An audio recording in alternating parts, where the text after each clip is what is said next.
Well, welcome back to the Lair. We're glad you can be with us. This is where we talk all things Wildcat Everything football. you want to know and more. I'm LB Graham, and this is Luke Davis, and we're your hosts for our little web show about the Westminster football team. Mm-hmm. And for this episode, we want to look ahead to MICDS. Right. Big game. Big game. Ladue Road Classic. All games against MICDS are a big game. All Metro Conference games are a big game. Yes. So I'm going to say a quick word about last year. Last year's game, if you'll recall, was a 21-7 win for Westminster at MICDS. It was all first half scoring. The second half, no scoring on either side. Pretty much a defensive struggle that whole second half.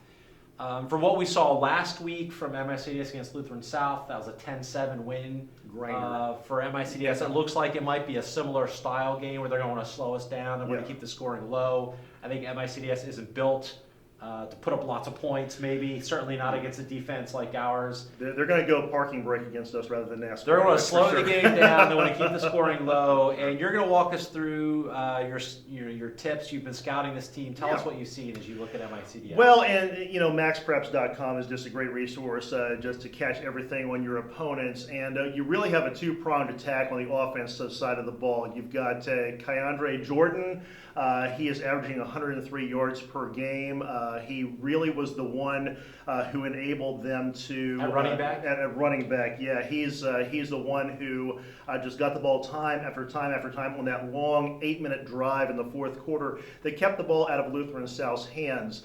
Just killed the clock. Yeah, it did. They got it with under a minute to play, deep in their own territory. MICDS didn't score on that drive, but they didn't need to. It did its job. Not only Jordan, but also quarterback Lawrence Taylor. No relation to the NFL. The other LT, but he's a great run and pass threat. He can move the ball with his legs, also with his arm. He does so, I've noticed he tends to do so in more advantageous situations, second and short, third and short, when the defense is more on its heels. And he's only got a 37% pass completion percentage. So, and now the Wildcats are definitely going to be the most stout defense he's faced all year. So it's going to be interesting to see how he raises his game to play against us. And on the defensive side of the ball, 24 tackles in 3 games. Connor Budmeyer, he's a man. That's all you can say about him. And if you don't know him yet, after Saturday's game, we will be well acquainted. All right. Mm-hmm. And you've got some keys to the game for us. I think we just might, with some assistance from Papa Bear here. First key to the game, ball control. Last week, MICDS was able to burn a lot of clock, including much of the fourth quarter. And that way, keeping the ball, they smashed Lutheran South's hopes like Eli Roth with a baseball bat. It was just something that they had control of the game, put their claws in. That's their game plan. They're going to have to... they're going to be in a situation, like I said, parking brake rather than NASCAR. We've got to flip those plans on its head, establish our running game with Steve Webb and company, and keep the ball out of their hands, because the team that can control the ball is going to have a 90% chance of winning this game. Key number 2, tailor-made pressure is an emphasis that the Wildcats are going with this week to contain Lawrence Taylor. He's done a solid job for this Rams team. There's no doubt about that. The Wildcats need to focus on stopping Jordan on first down, any first down runs, putting them in second and long, third and long, because that's really going to cut down on the number of options that Taylor has. He's not going to be able to just bootleg. He's going to have to sell some sort of run-pass option to keep us on our heels.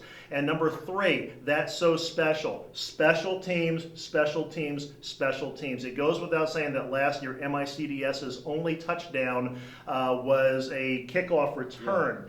And it's something that you really want to emphasize throughout this week. We know the coaches are, but to have those fundamentals in place, because in a tight game, even with ball control, because MICDS does have that explosion on kickoff and punt returns. Granted, we do too with Dylan Conway, but anyhow, that's something that you want to have in your pocket and to give your team more options than Herbert Hoover had in 1932.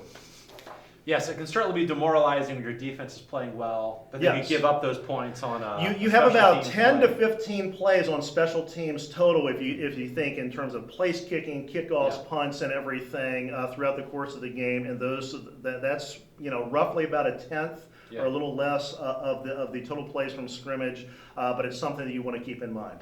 All right, those are some things to watch for this Saturday as we take on MICDS. The game is at 2 o'clock at MICDS. We hope to see you there. That's right. See you then.